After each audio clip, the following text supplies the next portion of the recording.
mucaa abdii horoo jedhamu mucaa godina shawaa lixaadhaani intala tokkorraa profaayilii isaa akkana jalatti argitanii footoo ishee kana jalatti birrii 26 irraa nyaatee shamarroonni of eeggadhaa irraa of eeggadhaa dhiirri isin jaalladha yoo jedhe birrii keessan dhiiratti hin ergina gaafa isheen dhufte keessaan boossee natti himtu na gaddisiistan keessaa illee na gorseni shamarroonni dhiirri isin jaalladha jedhe biyya keessa taa'ee isin jala jiru xiqqaaqii godha hin soba birrii keessaniif isin jaallate jaalala dhugaa miti jaalalli dhugaa miti of eeggadhaa. Hiriyaadha. Hiriyaa kana eessarraan bartee eessatti argitee dhugaa dubbachuuf jalqaba ijoolleen tokko osoo waa hin beekin osoo waa hin hubatin gara jaalalaatti galu osoo namni sun maal akka ta'e namummaa isaa maali osoo hin jedhin qarshii itti ergitee gara feesbuukiitiin wal baranii qarshii itti ergitee qarshii kana jalaa nyaate. Oota na dhuftee gara miidiyaa irratti poostii maa boosaa ijoolleen tokko baga nyaatee baga maal godhe jedhu gin ijoolleen keenya of eeggannoo gochuu qabdu. Nama sanirraa namni sun maal ta'e jedhaatu ilaala. Waan namni sun ta'e anarra hin ga'u hin jedhina. Dhugaa dubbachuuf obboleettiin keenya kun akkuma argaa jirtu gara feesbuukiitiin wal baranii karaa feesbuukiitiin yoo wal baranii qarshii kana itti ergitee qarshii kana nyaatee kun wattaaddira mucaanii hin beektu ishiin yaa'u bakka hiriyaa taanii jettee ishiin gaafa qarshii irraa nyaateen bilookii ishii godhe. Kanaafiyyuu please osoo nama hin beekin osoo waa hin beekin qarshii keessan namarratti hin ergina. Maaliif kunoo mixattiin tun akkanatti bu'aa jirti qarshii kana hunda ji'a kana hunda dhiisatu qarshii kana hunda dhiisatu jiini takkittiin oomgee jennee guyyaa lakkaa'aa jirraniti. Kanaafiyyuu ijoolleen akkatti qarshii nyaatamtan of eeggannoo godha. Maaliif jennaan nama hin beekne maaliif abbaa manaa keetuyyuu maan ta'an ittiin ergin khalaas. Qarshii kee hin ergin. Maaliif qarshii kee anga namni sun amantaa qaba amma hojjeta. Har'a abbaa manaa ofiittiyuu abbaa ijoollee ofiittiyuu amanuun hafee jira beektanii sinii galee wala amanuun hafee jira. Har'a obboleewwan makee maatii keetiyyuu amanuun hafee jira. Inshoo wadamina ijoolleen keenya yeroo baay'ee namoota baay'een kunisin boo'a birri nyaatamne ammana nyaatamne. Kanaafiyyuu tokkorraa baradhaa nama tokkorraa fakkeenya fudhadhaa osoo nyaatamuudhaan dura. Akkuma argitan mixattiin tun amma qarshii kana hunda nyaatamte dhuftee asirratti himatti akkanatti qarshii nyaate namni miidiyaa kanarraa waa siin godhu ofiifitti argite siin jedhu harkasitti qaba. Kanaaf obboloota koo osoo qarshii keessan nama hin taane irratti ergitanii hin nyaatamin akkaawuntii keessan baafadhaa akkaawuntii keessan irratti galfadhaa. Mana si ijaaraa jira jedhaani abbaa warraas ta'e riyaashiis ta'e inni qarshii saffixee booda harka duwwaa ta'utu jira. Akkuma beekamu mucayyoon takka Saawud Arabiyaa waggaa 8 teechi. Waggaa 8 kana jechuun inni mana ijaare garuu mana keessii fitte mana ollaa san mana wal fakkaatutu jira ilaala waan ishii godhe isiniif hima. Manni sun akka waliisitti ijaarame manni tokko xumurame anollaa sun xumurame aanishi sun garuu muka dhadhaabbatee keessa isaa simintoon taane illaxxafamne maal hin taane.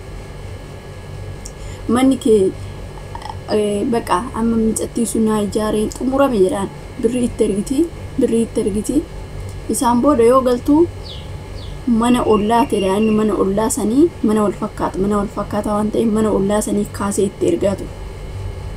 Manni ishii garuu immoo in xumuranne akkasumatti gad dhaabbate mucayyoo sun dhugaa dubbachuuf ibbit jettee maraattee mana arsine akkanatti. Kanaafiyyuu waan keessan odoo asuma teessanii birrii keessan garuma isaatti ergaa jirtu bakka baay'ee tokko namanaa baay'ee tokko jaaladha abbaa manaa kiyyaa hiriyaa kiyya jettanii abbaa fe'eeyumaan taanii namanina ishii wadamina kanarratti. Kanaafiyyuu galaatoo qabeenya keessan ilaalladha. Galaatoo qabeenya keessan ilaalladha malee ani abaluun inni hin balleechuu inni qarshii kiyya hin tuqu jettanii gaafa boossantu jira.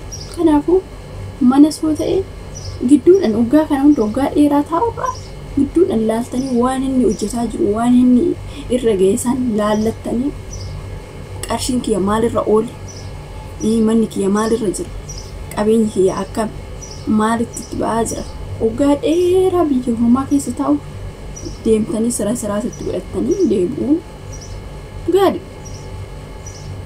Kanaafiyyuu ishee wadaminaa warreen qarshii qofa achi ergitan of eeggannoo godhaa isiniin jechuu barbaadetan booda hin boochu booda ija lama qabattanii boochu dhugaa dubbachuuf namoonni akkana gootan. Ishii inni nyaatee badee kabraa ati yoo bakka sammuun keessi eenyu ta'ee si hiikkatee inni kan biraas fuudha. Kanaaf ati lafatti hafte. Kanaafiyyuu of eeggannoo godhaa. Qarshii keechan amantaan irratti erguudhaan dura sirriitti namni sun eenyu namni sun nama akkamiiti jettanii. Kanaafiyyuu ijoolleen keenya warreen abbaan manaatis ri'aa keessanis amantanii qarshii ittuma ergaa jirtan of eeggannoo godhaa. Keessattuu immoo warreen jaalala fagoo kun dhugaa dubbachuuf yeroo baay'ee muudannoon kun yeroo baay'ee ijoollee baay'ee muddataa jira. Kanaafiyyuu kanarratti of eeggannoo godhaa. Nama akkamiitiin namni kun nama akkamiiti jalqabuma odoo jaalatti seenuun dura namni kun nama akkamiiti tarii namni kun eecha simuuttanii gama Facebook marra walitti taasiftanii nama hin beekne tokko gaafa walitti dhuftan sammuu keessan keessattis yaadaa. Dhugaa dubbachuuf sammuu keessan keessatti namni kun nama bor wajjin jiraachuu danda'u laata jettanii yaaduun barbaachisaadha. Maaliif nama hin beeknetti eenyu jechuun gaarii miti. Namni kun tarii nama fagoo ta'uu danda'a. As dhiyeenya sitti himachuu danda'a. Kun amma beektee kun eechumatti irree arguu hin dandeessu.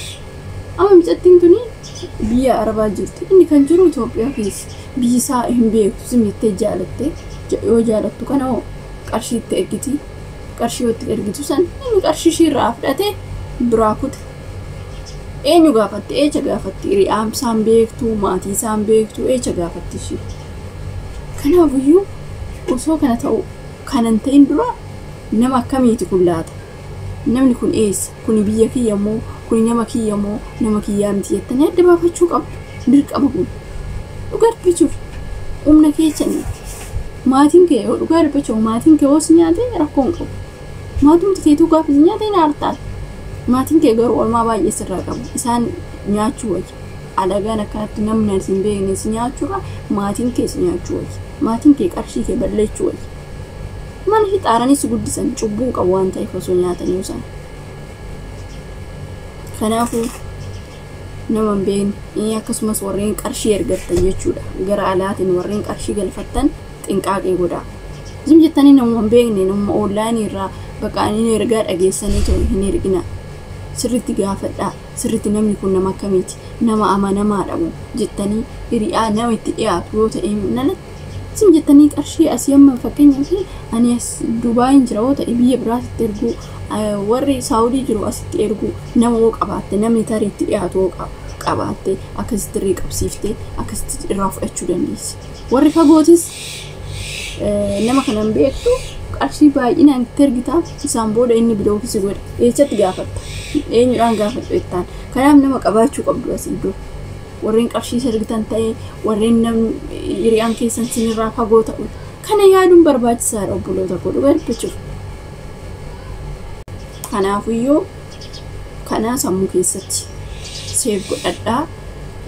Dhugaa dubbachuuf yeroo baay'ee ani maaliif ani akka taffideen beeka waan ta'eef qarshiin tun nama rartii namni sunis immoo akkasitoo nyaatamu na dhukkubaalallee deebi'eetu ani akka ofii kiyya bakka san bu'ee nan laale baay'ee tokko na dhukkuba. Namni sun nyaata sun na gammachiise ta'u gosh namoonni tokko immoo yeroo koomintii namaaf dhiyeessan dhugaa dubbachuuf warroota tarii ishiin nyaatuudhaaf yookiin immoo ani nyaatee jettee ta'u ittiin ergine gosh baga si nyaatee gosh baga akkanatti godhee hin jedhamu akkas hin jedhamu. Osoo si ta'e osoo humna kee ta'e akkasumatti si dhukkuba waan ta'eef nama biraatiif irree yaadaa waan akkasiiti. Ani garuu goshis baga badees baga ta'es hin jiru waan akkana kanarratti dhugaa dubbachuuf. Garuu immoo irraa of eeggannoo godhaa nama biraatiif immoo kuni barumsa isiniif haa ta'u nama sanirraa barumsa fudhadhaa jedhanii nama gorsuudha yoo danda'ame malee baga si nyaatee baga kana si godheen sirrii miti. Kun ilaalcha biraati. Ilaalcha hin taaneef dhugaa dubbachuuf obboleetti keeti obboleessa keeti.